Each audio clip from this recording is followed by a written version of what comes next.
अस्सलाम वालेकुम दोस्तों, साहिल ट्रिक्स में आपको खुशामदीद कहता हूँ। मेरा नाम है फ़हीमुल्लाह साहिल। आप देख रहे हैं आपका अपना यूट्यूब चैनल साहिल ट्रिक्स। दोस्तों, आज की वीडियो में हम आपसे शेयर करेंगे कि ऐसा कौन सा काम है जिन्हें आपको नहीं करना चाहिए। अगर आप ऐसा करते हैं तो आपको ब्लैक लिस्ट किया जा सकता है और यहाँ पे आपको भारी जुर्माना भी अदा करना पड़ सकता है। तो वीडियो को आपने लास्ट तक ज़रूर देखना है और वीडियो को आपने स्किप नहीं करना, क्योंकि अगर आप वीडियो को स्किप करके देखते हैं तो फिर आपको समझ में नहीं आती वीडियो।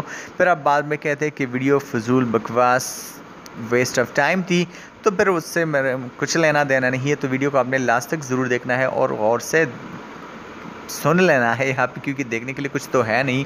तो यहाँ पे मैं आपसे बात कर लेता हूँ हंगामी लैंडिंग के बारे में, हवाई जहाज़ के हंगामी लैंडिंग के बारे में।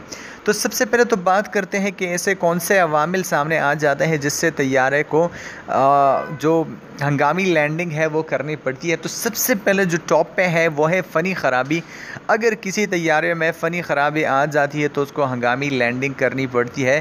साथ साथ मैं आपको बता दूँ, तो यहाँ पे जो दूसरी बड़ी वजह हो सकती है, किसी की अगर तबीयत बहुत ज़्यादा नासाज हो, बहुत ज़्यादा ख़राब हो, उसकी हालत बहुत ज़्यादा ख़राब हो, तो तैयारे को फिर भी हंगामी लैंडिंग करनी पड़ती है।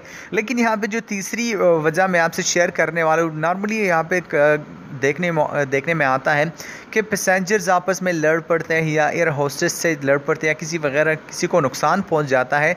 तो यहाँ पे आपके लिए वरी होने की बात है, क्योंकि अगर फ़नी ख़राबी की वजह से हंगामी लैंडिंग होती है तो यहाँ पे तो उस इदारे को तो नुकसान होता ही है। कम से कम यहाँ पे $10,000 का नुकसान होता है और यहाँ पे $2 लाख तक यहाँ पे नुकसान उठाना पड़ सकता है। और कभी कभी ऐसा होता है कि अगर हंगामी लैंडिंग आपकी वजह से हुई है, मतलब आपके लड़ने झगड़ने या किसी भी और वजह से जिसमें आप इन्वॉल्व हो, आपकी वजह से वो हंगामी लैंडिंग हुई है, तो यहाँ पे आप कंपनी वो खसारा आपसे वसूल कर सकती है। तो आई होप गाइस कि आपको कुछ ना कुछ समझ में आ गया होगा। मिलते हैं नेक्स्ट वीडियो में। अल्लाह हाफिज़।